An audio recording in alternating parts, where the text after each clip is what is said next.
Ladies and gentlemen, live from the KeyBank Plaza Studios in Eastlake, Ohio, it's the show you've been waiting for all week. It's your boy LG and the Cleveland Sports 360 show.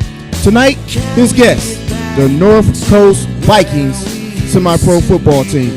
Without any ado, ladies and gentlemen, make some noise for your boy, LG. Hey, ladies and gentlemen, welcome back to another edition of the Cleveland Sports 360 show. Tonight, joining us live in the house, it's no other than the North Coast Vikings semi-pro football team. I think they took last year off. Is that right, Dan?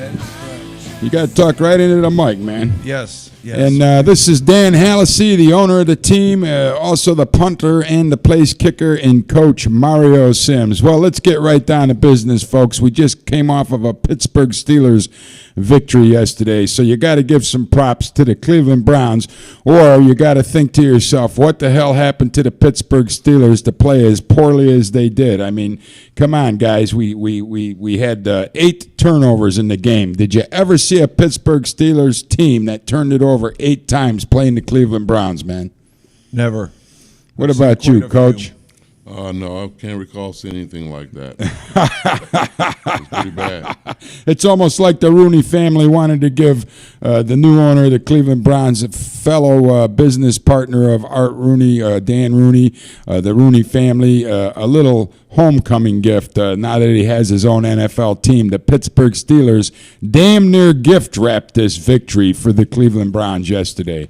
The good news is we don't care how they did it. A win's a win is a win is a win. The bad news is, for you Whedon lovers out there, Brandon Whedon suffered a concussion with 5 minutes left in the game.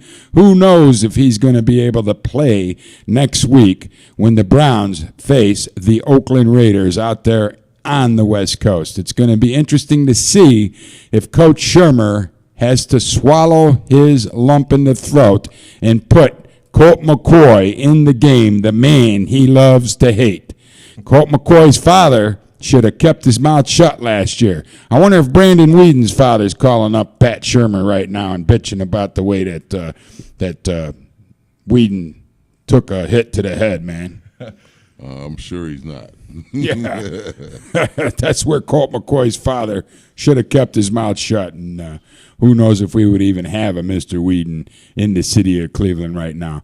But you know what, man? You hand a guy 8 times a turnover, and what's bothersome to me is 158 yards in passing yards, man. 158 yards total passing for Brandon Whedon yesterday. We gave him 8 turnovers, and that's the best he could muster up. A lot of Cleveland fans are saying the same thing today. We should have had more points. But still, you can't take it away. It's a win, and we beat the Pittsburgh Steelers. Yes. Or a team that resembled the Pittsburgh Steelers. I believe that if we had lost yesterday, that would have been 5 in a row for Pittsburgh. So I'm just thrilled to have the win, and I hope our man's okay.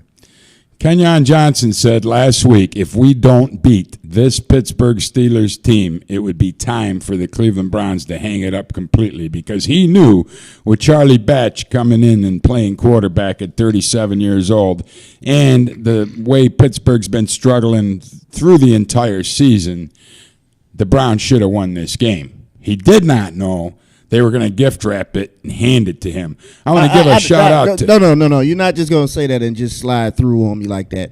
They didn't gift wrap this game for the Cleveland Browns. If you watch that game... 8 turnovers, if you watch that game, the Cleveland Browns were hitting hard. I mean, them guys was furious yesterday. The defense, definitely. I mean, that's what the turnovers are from, the defense. The defense, definitely. So, I mean, I don't think that they just gave it to him. I think the Cleveland Browns played more like the Pittsburgh Steelers, and the Steelers played more like the Browns, the old Browns. Pittsburgh Steelers. These young kids, I'm telling you, these young kids on defense is playing, man. They don't know nothing about losing against Pittsburgh. Well, another thing is we had Phil Taylor back, Rubin's back. The front line of the Cleveland Browns defense is back. I mean, what more can you say? Obviously, a absence of Phil Taylor's nature is going to be missed, and we did miss him. And we had Rubin back. So you got 2 big guys right there. You know, we're talking a half a ton of men. Here's why Kenyon is right, because nobody gives the Browns players credit for forcing those turnovers. It's like they were given to us and we didn't earn them, when that is not the truth. They're very physical. No, we earned the turnovers, but you don't normally see a Pittsburgh Steelers team turning the ball over that many times, man. There's 11 times they lost the handle on the football yesterday. We got 8 of those. 11 times these guys lost the handle on the football. It's unbelievable. You know, look at here's the list right here, man. I mean, Chris Rainey, he lost it twice, only recovered it once himself. Mendenhall lost it twice, recovered one himself. Emmanuel, he lost it twice and recovered one himself, man. So it's unbelievable. Isaac Redmond lost it, never recovered it, and Jonathan Dwyer lost it. And then Charlie Batch threw 3 interceptions. That's 11 times the Steelers lost the football. I'd like to give credit to Joe Hayden, because that was one of the better big pick at the end there. Well, it was so skillful. A receiver would be happy to use as much skill and finesse receiving a ball as he did on that interception. And then you got to look at what happens when Joe Hayden's out of a Cleveland Browns football game. And this guy brings spark to the entire Cleveland Browns defense. And that, to me, I'm a little pissed off this season, because I don't think we should be 3-8 right now. I think we should be a little bit better than that. Mm-hmm. And where they screwed the pooch is, and this is where people think I love Colt McCoy. No, I love winning football games, man. Mm-hmm. And I love for people to get their money worth when somebody puts a good game on and they should come away with a win. Now, I'm not saying Colt McCoy could go out there and win the football game, but I think we should have maybe took Maurice Claiborne in the draft last year. One more, Heckard knew that the Cleveland Browns defense is one key player away from being what I would truly call a great defense. When you got to put Buster Screen in there, who absolutely played better yesterday than he did in Dallas, and Brown, he's old now, man. I mean, this guy, we got to shore up this Cleveland Browns secondary. When you lose a guy like Joe Hayden and then you have no secondary, come on, Coach, tell me about it. What do you think? I agree. Buster Screen isn't the answer. Sheldon Brown, it's time for him to sit down too. Technically speaking, we got 2 good players, T.J. Ward and Joe Hayden in the Browns secondary. In regards to Buster is a buster on the outside, but that's not his position. His position is mainly the inside. He had to take that over when Joe Hayden wasn't playing, so that's not what he is. He's too short. He's too short for that position. He's like a nickel. Yeah, he's too short to play. We were taking guys that played mainly special teams in Dallas at the end of that game. But he's a buster. And we were putting them into the Browns secondary, man. Guys that don't normally play. There was so many injuries. We should have shored up the defense.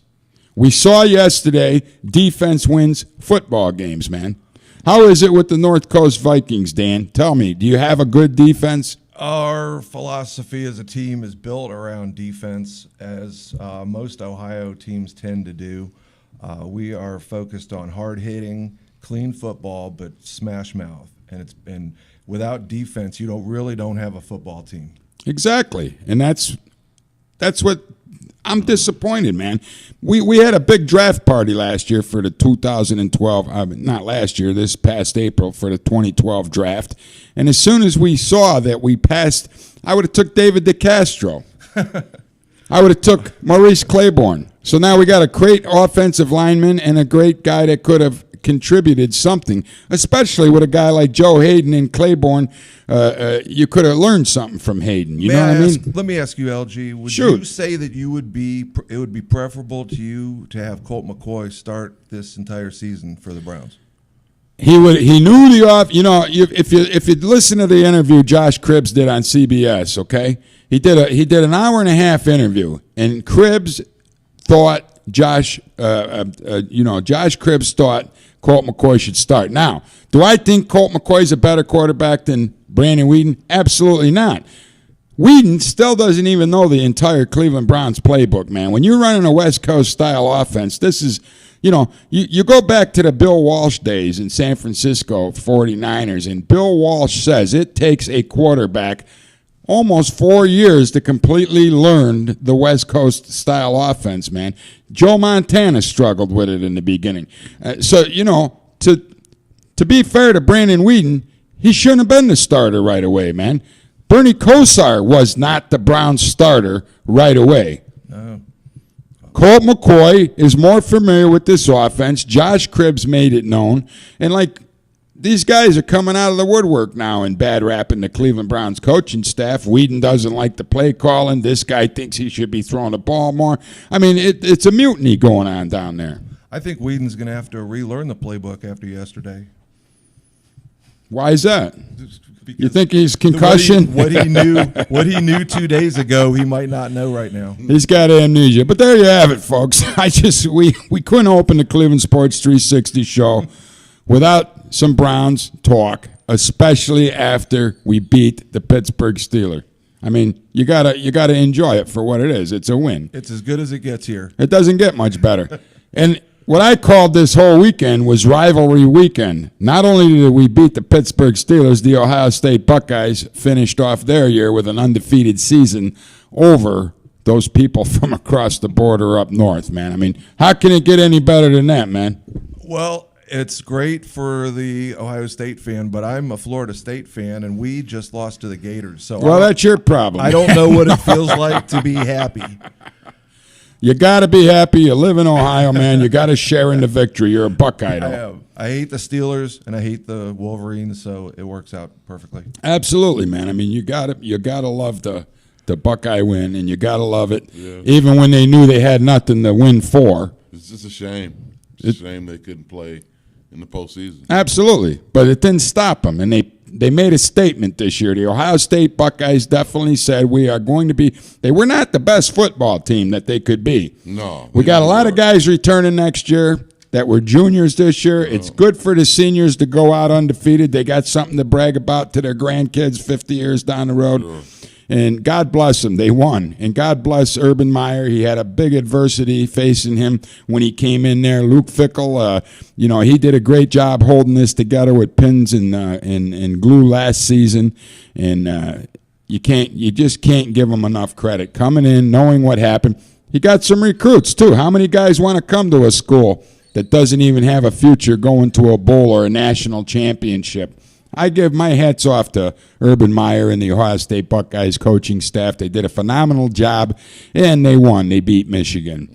But you know what? The Cleveland Browns won, and if you think about it, let's talk for the sweep of the entire weekend. The Cleveland Cavaliers damn near, and I'm using it lightly, folks, damn near beat the Miami Heat. I mean, we were a minute away from winning over LeBron James and the fully stacked Miami Heat team. I didn't think that the Cleveland Cavaliers stood a chance going into Miami with Ray Allen, Bosh, James, and Dwayne Wade. Come on. The Cavaliers did a hell of a job. We got to take our hats off to the Cleveland Cavaliers. Pargo did a fantastic job filling in for the injured Kyrie Irving, who we're going to miss for the next 3 weeks. But the way Pargo's stepping up and the way he's playing, we may not even miss Kyrie, the rookie of the year last year, man. It was just a phenomenal sports weekend. To see the Cavs compete with the Miami Heat is phenomenal. And you got to take your hat off to that effort, too. I just wish they would find the missing link for the Cavs. Maybe you got to get your butt down there and teach them some defense, Stan. I would recommend a power forward and a 3. And how about some defense? Small forward. How about some defense, man? Yep. We're giving up way too many points in these games. Yeah, they run, but they get ran on, too. They can't defend runs. Teams just run on them. We got to have somebody that can stop that, man. Yeah. I heard an old story the other day where Austin Carr was playing against Wilt Chamberlain when Austin Carr first came into the league. And Austin did that running. You know how Austin Carr played basketball. He goes running down the floor out there in L.A., and Wilt Chamberlain sent Austin Carr into the second row of seats. Yeah. And then Austin got up and goes, what the, and Chamberlain looked at him and says, you do it again, you're going 4 rows deep. So, the attitude and the way, of course, the size of Wilt Chamberlain compared to Austin Carr, there was a mismatch right there. But Austin's speed and agility enabled him to get to that basket and outrun Wilt Chamberlain, and Wilt Chamberlain didn't like being showed up. But we don't have that attitude on the Cleveland Cavaliers right now. We got to teach it. Austin Clark was cleared for takeoff. Absolutely. Absolutely. We're going to take a break from the Cleveland Sports 360 show right now. When we come back, we're going to be talking North Coast Vikings football with the owner of the team, Dan Hallisy, and the head coach, Mario Sims. We definitely had to talk Cleveland Browns, Cleveland Cavs, and the Ohio State Buckeyes for the first segment of the show. Don't turn that dial. We'll be right back with more of the Cleveland Sports 360 show right here live on streamingsportstalk.com. You got any questions for Dan or the guys? Give us a call, 216-672-4300. We'll be right back. Because I've lost my faith in the human race. I wanna go to a different place. What you have done to me, shaking my beliefs.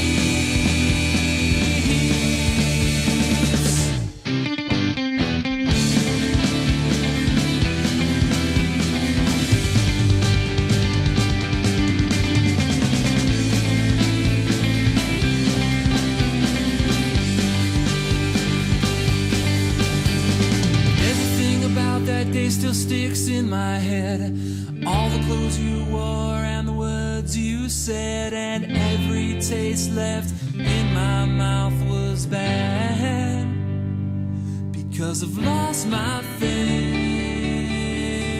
in the human race. I wanna go to a different place. I've lost my faith in the human race. I wanna go to a different place. I wanna go. About that day still sticks in my head. All the clothes you wore and the words you said, and every taste left in my mouth was bad. Because I've lost my faith in the human race. I wanna go. Hey, ladies and gentlemen, welcome back to the Cleveland Sports 360 show. Joining us live in the studio, the North Coast Vikings semi-pro football team from out east somewhere. Right now, we are going to be talking North Coast Vikings football with the owner, Dan Hallisy, and the head coach, Mario Sims. Okay, Dan, you're the owner. We're going to start with you because we know shit rolls downhill, so we're starting at the top, okay, man? Tell us, where the hell were the North Coast Vikings in the 2011 football season, man? Okay, I would like to say without any hesitation that in 2011 we played a full season and ran off a 10-3 record. Well, that's pretty good, man. But the next year, the following year, we had a change at the top of the team in ownership, and we had some issues with players, and we reset the entire season. We pushed the reset button and shut it down for a year, and now we're back. We fixed our problems, and we're ready to tear it up. So 2011, you had a decent record. 2012, you folded, and now you're rebuilding. That's exactly the case. What we have done is we have changed leagues. We have joined the Ohio Football League, which is a new league in Ohio, which now has approximately 18 teams, and we are going to be competing in that league for the 2013 season. Now, a lot of people don't know this, but the North Coast Vikings, they had a guy that used to play on this team that had no legs. Coach, were you around back then, man, with Bobby Martin? Yes, I was coaching on a different team. Actually, I believe Dan was with me. We were with the Ohio Cardinals, a team that I started in 1999. And we played what team was that? The Vikings. Mm-hmm. I believe it might have been their first or second year. And again, make sure you talk into that mic, Coach, just so the people at home can hear you and enjoy that big Barry White voice of yours. Well, anyway, he came, he showed up, and he played the game with no legs. And that guy was a fairly good football player too. I mean, it was a phenomenal thing to see this guy run around the line on his arms and make a tackle. I mean, he's tackled some running backs in the backfield. D-line. He played D-line. I think it was tackle. Unbelievable, man. Unbelievable. Because a friend of mine faced him one time. He played Randy Brewster. Do you know Randy? No, I don't. Yeah, Randy Brewster was afraid to play the guy because he goes, what am I supposed to do, hit him? I mean, I go, Brew, you better watch this guy. I hear he's a pretty good football player. And Randy's a good offensive lineman. He was in the semi-pro all-star game, wherever you guys take place with that, a few years in a row. And I think Randy gave up playing now, and he just coached for a while. But he's a great offensive line coach. And I believe the Vikings tried to get him involved in coaching over there before he got involved with that Invaders team, which he's no longer affiliated with those Invaders either. Right. That poor ownership over there. Well, there's all kind of semi-pro changes quite a lot. I'll give a short history, and that's that back in the day in the 80s, there were the Vikings of a different sort. They were green Vikings. And then there was the Cleveland Lions and also the Cleveland Falcons, who were the dominant team of that era. And then the Falcons folded off. I was on the team the last year they were in existence, which might have been 91 or so. And then what was remaining was kind of the Cleveland Lions and the Ohio Cardinals. And that ran into the 2000s. The Invaders came along, and then the Predators not so long ago. And that kind of leads us to where we are now, the Saints. That's what used to the players from the Lions kind of migrated over and made a team called the Saints, and they're still around. In fact, they're in our division this year in the OFL. And then the only other team I can come up with is the Rams. So let me ask you a question. How many teams do you face each season? Okay, well, what we have going on this year is 2 divisions of 9 teams. So we're going to have a 10-game schedule that is league only. And we'll probably add 2 non-conference games to that to make a 12-game season. It'll start right around May 1st, May 7th, one of those days on a Saturday, and then it'll carry on right through until September when we'll have playoffs.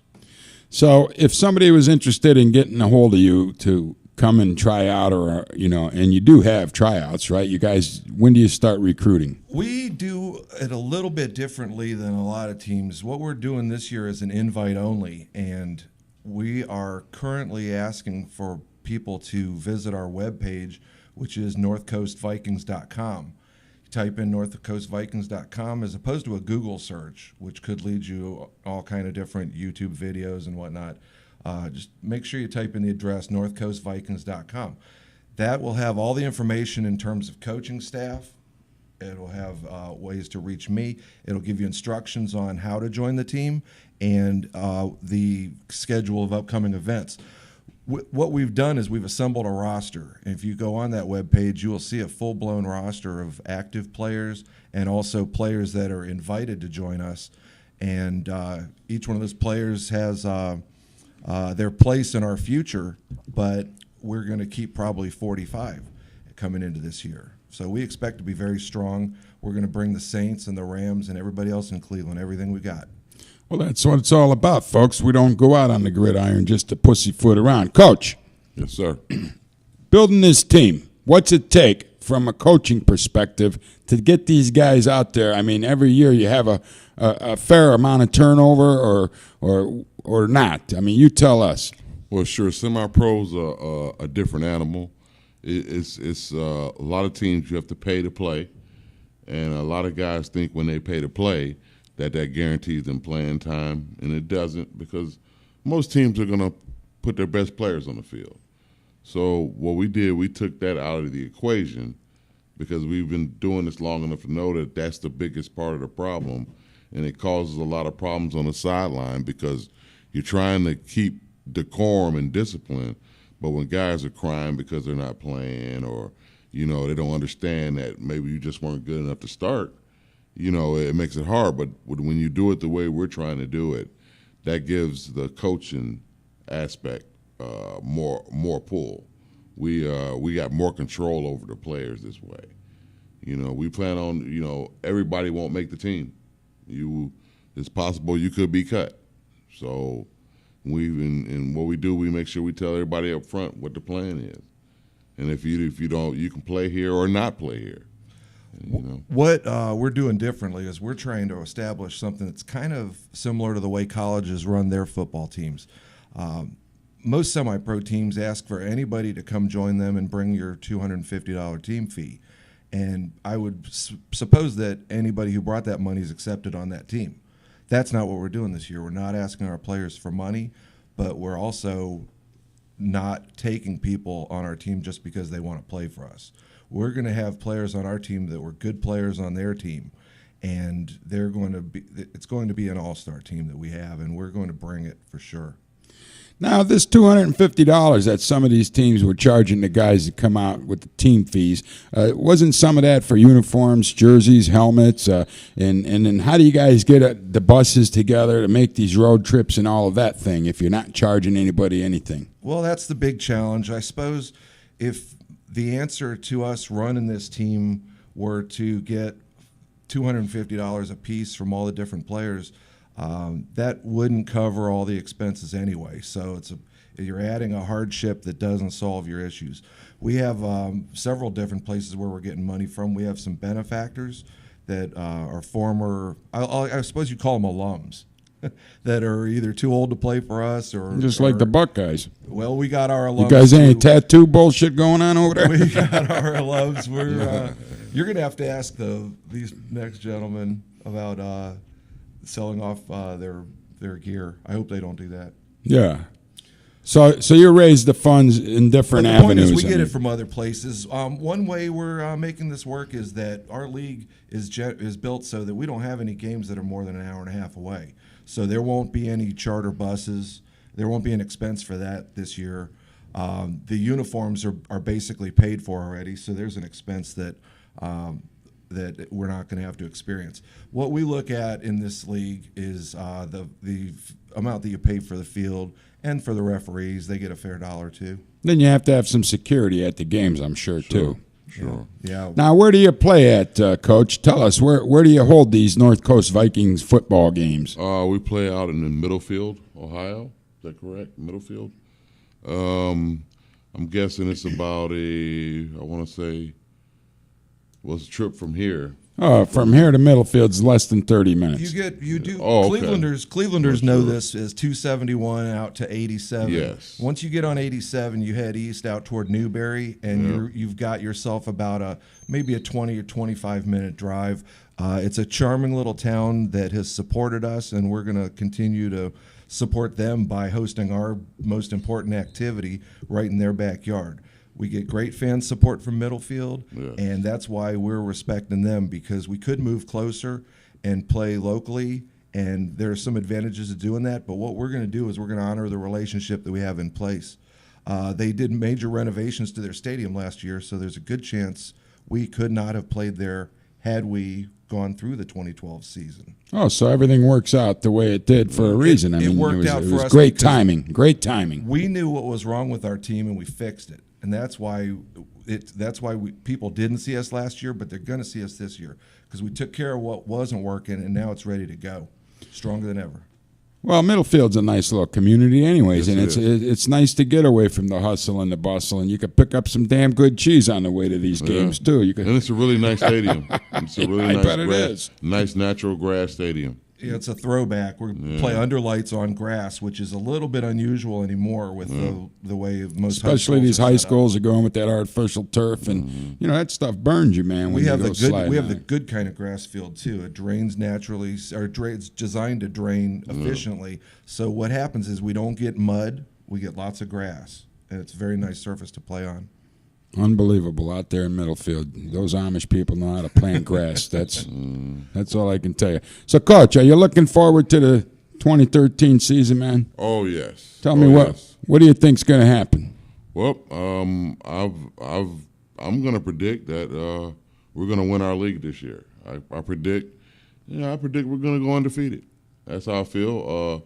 And is that 10-game schedule or what? 12 games. 12 games. Well, 10 games regular season. Right. Then plus the playoffs. Our thing is we're gonna be prepared to the point that when we step on the field, we're gonna be ready to go. Because the main thing about this game is the practice aspect. If you can have good practices, your team is going to be that much better because a lot of these teams don't practice well.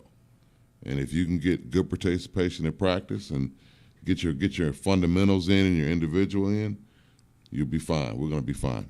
Now, let me ask you one thing, Coach. Do you let your players hit in practice? Yes, we do.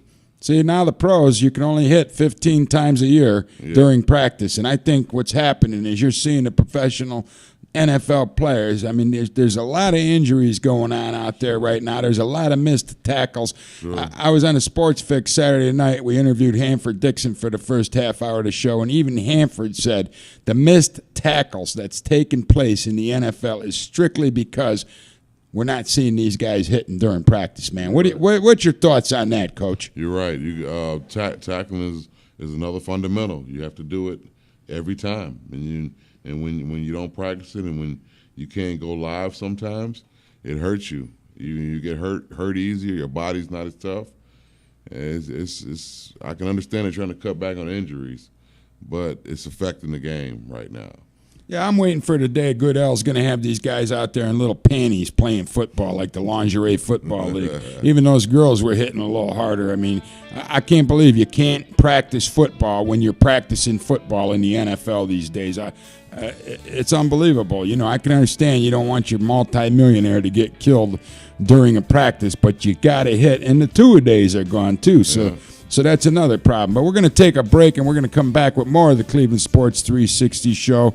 The next segment, we're going to have some of Dan's players join us live here on the set. And before we wrap it all up, we'll get the coach and Dan back to tell you a little bit more how to get to the games, what it costs to attend these games, and what you should bring with you when you go to the games. We'll be right back with more of the Cleveland Sports 360 show right here live, streamingsportstalk.com with the North Coast Invaders. I'm lying. Vikings.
Ladies and gentlemen, welcome back to the Cleveland Sports 360 show. Our special in-house guest tonight, the North Coast Vikings football team. Joining us live on the set right now is tight end Terry Nicholes and the quarterback Damien Irvory from the North Coast Invaders. Hey, guys, tell us a little bit of how is it to play semi-pro football in Ohio, man? They're the Vikings.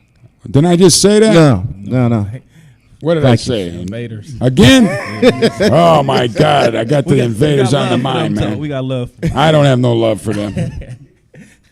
I'm a Vikings fan now. Yeah. Screw them Invaders. That's all I got to say. Yeah. So tell us, man, what's going on? How do you like playing? It's a joy for me. A lot of guys don't get to play, keep playing. So a lot of guys living out their dreams still of playing football. What'd you have, man? High school days? Pardon me? You played in high school? Oh yeah. College? Yep. Where'd you go? I went to Wilmington College. And then what happened, man? I took 1 year. Well, I did a couple of years of semi-pro again, and then I went on ahead and played a 1 year arena football. Oh, how was that experience for you there, Damien? It was a great experience. Got paid. That was the best part, I bet. Got paid some money until the season, pretty much the money went out, and then you stopped playing. Right. So, So being with the Vikings Mm-hmm. on the North Coast here, the North Coast Vikings, I got to get that other team out of my mind. It's like flashbacks. That's what happened to LG, man. Bad memories. But anyways, Damien, playing with the Vikings, obviously taking a year off, coming back this year. You guys excited to get back onto the gridiron and do a little bashing or what? Absolutely. We're looking forward to getting practice started and just getting the whole off-season things and doing the installs and just getting back into the game. A lot of guys, we had with the problem that we had last year, we had to obviously disband and go to other teams. But, it took us, our management, to do what they needed to do for us to get back on the field as a team. I remember this North Coast Vikings team as a pretty good football team, too. I haven't been to any of the games lately, but I do remember this was a tough football team, the Vikings. And you guys, I remember when you had the guy with no legs playing, Bobby Martin, and I'd love to find that guy and get him up here for the Cleveland Sports 360 show because he wanted to play some arena football. Are you familiar with Bobby Martin at all? He's running to get here. That's funny, man. It's bad, isn't he? God's going to get him one of these days, man. Last week on the Cleveland Sports 360 show, we had a clinical psychologist, and her job was to evaluate players for the National Football League, man. Okay. There's teams that do tests on these players, and they examine the brain code to see if they have the power to take what it needs to make it. When they want to pay out $20 million contracts to these NFL players, some teams are using the edge of these brain code tests to find out if they have the power to make the decision to make it in the NFL, if they have the proper brain code to compete on any level of sports. She said Kenyon needs to be more sensitive. After sitting here with an hour with him, that was her assessment of Kenyon. And then he just makes that Bobby Martin joke, right? Yeah. So you can see that science has a basis to it, man. I mean, she definitely knew what she was talking about. Hey, Terry Nicholes, tight end, also special teams, man. Tell us a little bit, how is it with him on the throwing end and you on the receiving end, man? Are you excited to get back out there and pair up and play for these North Coast Vikings this year or what? Yeah, we definitely want to take some names this year. Last year was kind of a setback. I think in 2011 in the HFL, we shocked a couple of teams with a win streak that we had going on. We had a pretty good camaraderie there, which I feel like definitely last season should have been our year to take it all. So with the things that we had going on, it kind of was a setback. But I think we brought back a good group of guys, core players like Dame. Yeah, talking to the mic. Dame, people at home myself. can't hear you when you don't do that. Oh, yeah, I'm Be sorry. a rapper, man. Dame and myself, Romel Thorpe, Arthur. We got a lot of good guys coming back. Joe T. We got the people who want to be a part of this organization coming back, and that's the most important thing. We got leaders, good coaches now. So, like Coach Rio said, our goal is to just punch people in the mouth. It's what this team is about. We definitely want to win, and the goal is to get a ring. A question I have for you guys, two questions actually. Are you guys allowed to do touchdown dances in semi-pro league when you score a touchdown? And secondly, because I was thinking about one day trying out for semi-pro, but do you have groupies? If you don't have groupies, there's no reason for They me got to try. cheerleaders, Kenyon. Yeah, No, we okay. don't have. Did you see the cheerleading no more. picture? They went on ahead after we didn't have the team. Last year they went to the Northeast Ohio Predators, and now they're the Prowlers. Who did the cheerleaders Yeah. did? Yeah. cheerleaders. And as far as the touchdown dances, that's something we don't do. Act like you've been there before. Yeah, I mean that stuff gets stupid anyway. I mean, I'm not the type of player anyway. If anybody play with me, I don't really talk crap or I don't do none of that dancing stuff unless, it's a big moment, big clutch moment. That's what I live for. But other than that, I mean, it's allowed, but you're not going to catch our players doing no choreographed dance, thriller, stuff like that, Yeah. To answer your question, yes, people do dance, but like Dame said, it's nothing. We're familiar with getting in the end zone and making big plays, so we don't have to do it. But yeah, honestly, there are groupies. Shockingly, they flock. That's what I'm talking about. They flock. Well, I don't know nothing about groupies because I've been kind of tied up these last couple of years, and Good answer. This, Good answer. you know what? This Damien is the kind of guy that's out there for the business of playing football. I can see that right now, man. He don't want no bullshit. He doesn't want no distractions. He wants to get out there and play some smash mouth football. You ever consider going down and trying out for the Cleveland Browns, man? well, they will We say need a quarterback that's tough, a leadership ability that can go out there, take a good hit, and put one out too, man. Well, they say I don't fit the prototype of the quarterback position because I'm only 5'9.5". Okay, I'll just say 5'10". Okay, but I got all the tools that you would need: arm strength, accuracy. The thing that I would say about the Cleveland Browns quarterback position is I think, and this might sound a little harsh, but I think that they need to fire Mark Whipple, the quarterback coach for the Browns. Playing the position and coaching the position. You see the quarterbacks these days, and you can tell if the guy got it or not. And I think Whedon got it when he was at OK State, but when he got here, it's like his accuracy has dropped, and I think that's his accuracy in my book has been terrible, man. Yeah, well, I keep going back to the Major League Baseball career. Right. He couldn't make it. Could he find a strike zone? Well, I think that it's really come down to his footwork. He need to speed his footwork up a little more. I think that Mark Whipple, who coached Ja'Cory Harris in college also, who's a turnover machine, I think that he's given him some of them bad habits of reading defenses and stuff like that. So I think once we get rid of the coaching staff, which I think is holding the team back, Oh, absolutely, man. I think Without a that we'll doubt. see a different quarterback because he got all the tools. He can make every throw. He's accurate. If you look on the tape, a lot of us don't have coaching tape, so you can only go off of YouTube stuff. But just based off the stuff that you watch, he can be the guy if he gets another coach in there. But right now, you're not sold he is the guy because of the coaching. Yes, I am sold. No, but I'm saying the coaching has messed him up, and that's why we're seeing some inaccurate throws out there. Well, yeah, but you can always change a coach. That's why. And once we change So the you're coach, saying he is the guy. Yes, he is our quarterback. Yes, he is. Thank you. but once we change the coach, we're going to see So we a need better I know you Brandon wanted to say Whedon. something else. Yes. Coach. No, that's not right, Kenya. I want to get the facts here. He's saying once we change the coach, we're going to see a better Brandon Whedon. You're I gonna don't see a suck better cock team. like you, Kenyon Johnson.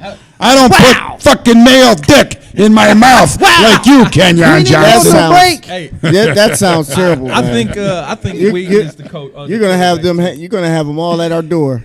Good. Get them over here, man. They're going to come over here. Oh God. Hey, I think Whedon's the quarterback of the future too. You got to think about it. First year quarterback, a young team, very young team, the youngest in the NFL. I mean, I much rather look at it as, even though he has accuracy problems, we're scoring now compared to last year. We weren't scoring at all. Colt McCoy just does not have the arm strength to adjust to the talent. And he's short. Yeah, the players have. He's what? He's short. Go figure, huh? Short and height-wise? Yeah, he can't see over the line. As far as NFL standards, yeah. You see how many times Whedon's hit the lineman with the ball this year? I mean, that's He's been taller. but if you think about it, the whole league has been going to that. Ever since J.J. Watt been swatting balls, you've been seeing guys get their defenders been getting their hands up. No, but I'm saying he's hit the offensive lineman right in the back of their helmet on different plays once in a while, too. He getting it 30 yards downfield, too, and Colt McCoy ain't getting it 15 down. So Yeah, it's a lot different. Well, we may see this coming Sunday. If Colt has to play, we may see a different Colt McCoy than you guys ever seen before. But I believe that the coaching staff held back the Browns last year, too, man. How many games did we lose in 2011 because of bad coaching, man? 2 were from bad long snaps, so that's 2 games the Browns should have won in 2011. They fired the snapper as soon as he got the second game and blew it, right? Pretty much. I mean, but it does come down to players executing too. So You gotta have a coach that can make something happen out there too, man. Yep. You gotta have a motivator of men on the football field. And this guy looks confused on the sidelines 90% of the time. well, we got a motivator as our head coach. You heard the voice. Sleepy Brown. Yeah, over there. you hear the voice, and if it gets a little loud, which it tends to be sometimes, he'll strike a little fear in you because it sounds like your dad talking to you. Yeah, well, there you have it, man. We need somebody out there. You look at Jim Harbaugh out in the San Francisco area. You look at his brother. I mean, these guys are 2 great excellent football coaches, man. 2 excellent coaches. Look at the quarterback he picked up in this second-year guy, second round of the draft last year. I mean, Harbaugh picked a winner, man, and now they got a little bit of a problem. What are they going to do with Smith? Are they going to keep this kid in? They need to keep Colin in there, and that goes to show you what I'm talking about as far as the coaching staff. If you get a good quality coach in here that can actually develop the quarterback, then because everybody knows the NFL is an quarterback-driven league. Absolutely. And if you develop your guy the right way, he can win you ball games, possibly a Super Bowl. The San Francisco looks like a totally different offense with Colin Kaepernick in there. That guy is a phenomenal find. Harbaugh knew what he was doing when he took this guy. He let him sit on the bench all last year, being the backup role. Yep. Obviously, with the concussion that Smith suffered 2 weeks ago, Colin got to go in, and I don't see any reason to take Colin out of a football game yet. They're winning football games. He won large up there in Chicago, man. I mean, he made – and, of course, Cutler was out, so it's a little bit of a different football team. But this Colin, we need that type of thing for the Cleveland Browns. We never had that in years. I mean, I don't ever remember a quarterback like Colin on the Cleveland Browns, man. No way, no how. Well, guys, I want to wish you the best of luck in the 2013 semi-pro football season. What happened to the music, Kenyon? Anyways, the North Coast Vikings, we got the quarterback right here, Damien Irvory, and the tight end, Terry Nicholes. Look for him out there in Middlefield. Get out and see a Vikings game, see what Damien's made out of, and then hopefully we'll get down there and tell him to be the new coach for Brandon Whedon next year. We'll be right back with payroll. Yeah, I bet. We'll be right back with more of the Cleveland Sports 360 show right here on StreamingSportsTalk.com. When we come back, we'll have the owner and the head coach of the North Coast Vikings back for the final segment. Don't turn that dial.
Hey, ladies and gentlemen, welcome back to the Cleveland Sports 360 show. Once again, joining us live on the set, we have Dan Hallisy, the owner of the North Coast Vikings, and the head coach, Mario Sims. If you're just tuning in now, you just missed the quarterback of Damien Irvory, and I'll tell you, ladies and gentlemen, this kid impressed the hell out of me tonight here on the Cleveland. He knows football, and he's all about business. So if you want to see some good football, I'd advise you to get out there and see this Damien Irvory throw that football. He's all about business, Dan. I think you got a good one there, man. He's a JFK product, local guy, Wilmington College.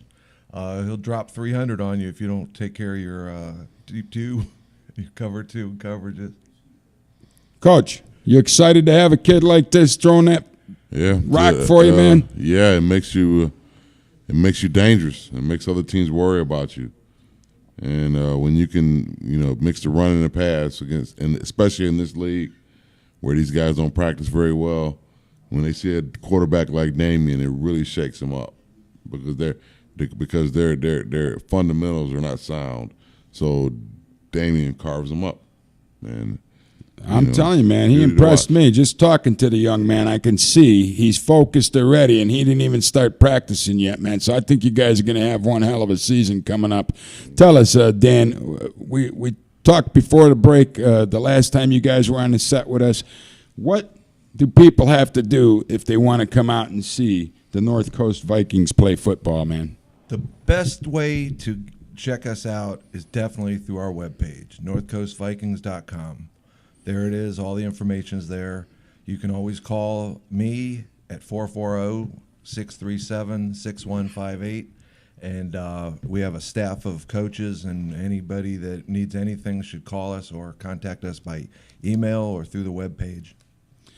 And it's not expensive to come out and see a North Coast Vikings football game. It's a far cry compared to going down to the Cleveland Browns Stadium, isn't it? Well, for sure. Typically, you will see adults being charged $5 and maybe kids get charged $1 or $2. That's kind of typical.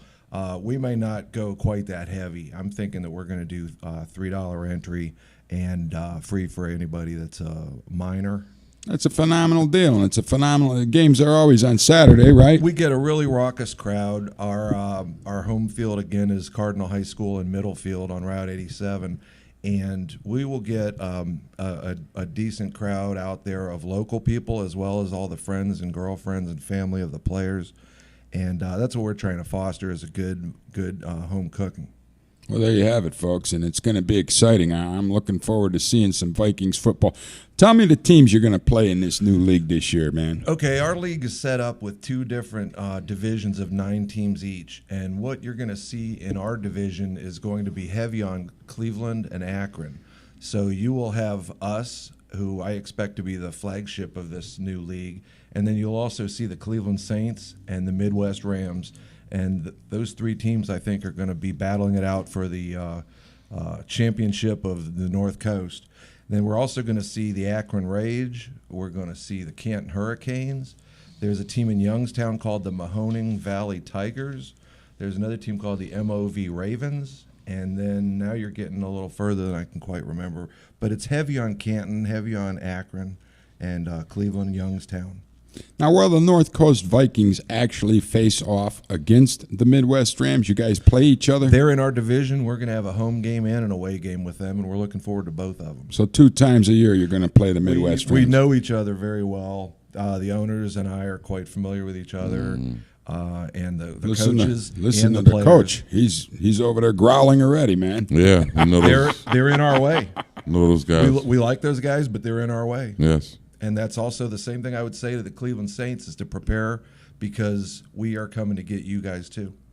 Well, there you have it. I mean, this is going to be one heck of a season of the return of the North Coast Vikings. I can't wait to see it, man. Definitely probably come down and catch a Rams and Vikings face off against each other. I've had you guys on the show now. I've had Mike Brown and some of his Rams on the show many, many times, man. But I hope they're ready. These guys look hungry, and they look ready to get back to back to work and get out and win some football games, man. We're going to show how great 1 year off can be for a football team. Well, we can see that. I mean, 1 week did Eli Manning a world We had of an extended bye week. look at Eli Manning. He broke the November curse now. So it's the Giants came back last night and won that football game. You ever notice every November the New York Giants seem to go into Every season. Yeah, every season. And then all of a sudden you wake up that sleeping Giant and watch out, baby, because they're ready for that Super Bowl run. They're going to win every game in November. And, Well, November's going to be over, but every game in December. I think I Right. can explain it, LG. It's Tom Coughlin. It goes full circle back to what we were saying about hitting in practice. Nobody gets a free ride with Tom Coughlin, and that's why the New York Giants have been there for the last 5 years in a row. But what kills me is they stink in November. And then all of a sudden, you get last night, they blow out the Green Bay Packers by 28 points, right? Was it 28 points I think they won by, 38-10. Or 20 points or whatever it was. It was a phenomenal game, man. And I don't know where the guy, you wake this guy up, he comes back. It's phenomenal. Eli's got a lot of heart. Yeah.